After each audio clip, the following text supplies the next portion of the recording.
Hey, what is going on, guys? XpertFusion here, and today I want to talk about why I think Attack of the Radioactive Titan is probably the worst Infinite Warfare Zombies map so far, and honestly, a very big disappointment in my opinion compared to how I thought this map was going to be before it came out when I saw the trailers and stuff like that. So, I don't think it's a terrible map, but I do think compared to the other maps in the game, because I don't like comparing Infinite Warfare Zombies to Treyarch because it's just, it's not like something that you need to compare to them to. You really don't. They're different things in their own way. They play the same, but they're their own things made by different companies, so I don't like to compare them.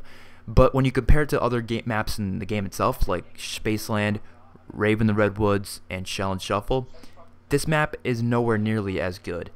And there's some things that definitely make it a good map, and also some things that are better than other maps in the game itself. But then there's a couple key features that automatically turn me off this map and say, this is not that good of a map compared to the other maps in the game. Now, first things first, one thing that I think is actually pretty good, because we're going to go over the good things first. It's beautiful. It's a beautifully looking map. I like the whole theme of it. I like how it's on a beach. I mean, most of the maps in Infinite Warfare Zombies I feel the same way about. They look nice. They have cool themes to it. They have cool boss zombies. I like all those features to them. I like how they match the guns with the specific themes of the map that are on the wall. They match the music to the theme of that time period. And I like that. I like how they also match the characters to different stereotypes of that specific time period. And it really, really is awesome. Now, this map is no different. It does the same thing. The cool characters, the cool themes, everything like that is really, really fun. I also like the Easter egg in this map. I think every Easter egg in this game is very, very fun and enjoyable. This Easter egg is definitely one of the harder ones, but it's a pretty fun Easter egg. It has a cool boss fight and all, and I definitely enjoy it in those regards. But those honestly, I also like the buildable weapon and the buildable traps and stuff like that. Those are cool. You can build different traps, and I like the different the melee weapons, the crowbar and the cleaver. That's fun to use. I like Elvira. She's cool. The storyline for this map is pretty good as well. It has some good story elements in it. But then in terms of the bad things, there's a couple things that really turn me off the map. And when you compare them to like Spaceland and Shaolin and other maps, it really doesn't compare. And one thing in particular is the wonder weapons. Spaceland has 5 wonder weapons.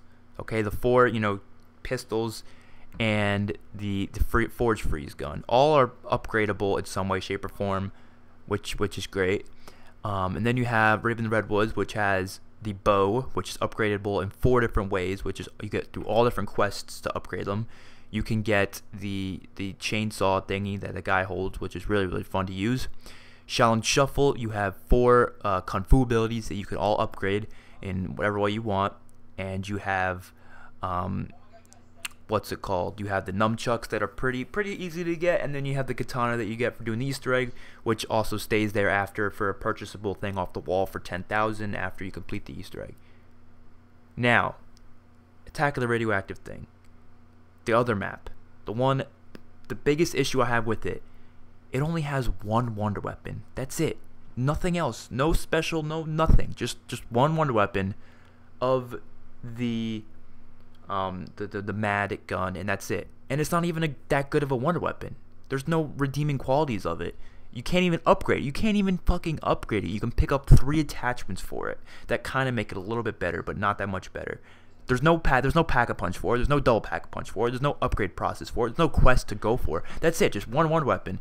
I think an easy way to make this 20 times better would be if there was 4 different quests for 4 different upgrades for this gun itself. After you add the 3 attachments, you could do 4 different upgrade quests and upgrade it in 4 different ways. And there's this whole quest you have to do to get it. That would be awesome. I think that would definitely redeem this map to being not as bad as I think it is as right now. I'm thinking it's honestly not that good. Now, I know you might be thinking this is pretty late to make this video. The map came out a month ago, but it did come out a few days ago on Xbox, and I played a decent amount of PS4, but I didn't play it that much. But since it came out on Xbox, I've been playing it a lot more, and I've come to the agreement that this is a bad map, or not really a bad map, but bad compared to other maps in the game. And it's very upsetting because I thought this map was going to be a lot better than it was, and hopefully DLC 4 can be a lot better than this map. Hopefully it'll be a lot better than any other maps in Infinite Warfare. It'll just blow us away, but I definitely like Spaceland and Rave and Shallon a lot better than this because there's so much more stuff to do as well. There's just more side quests, more little things you can do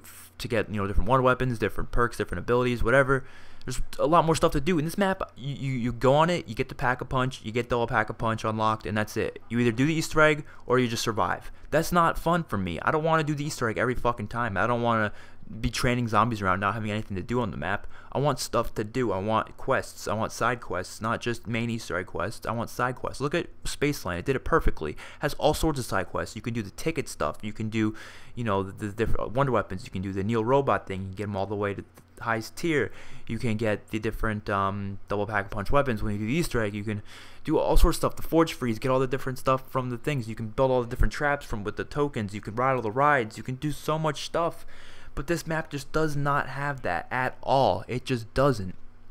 It doesn't even have all this stuff like the repulsor. Where's the like all the stuff that we had on previous maps that just ended up not being a part of this map.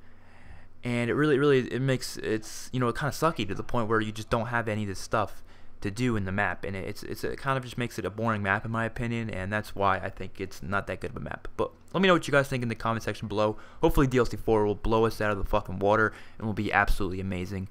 See you guys in the next one. Peace out.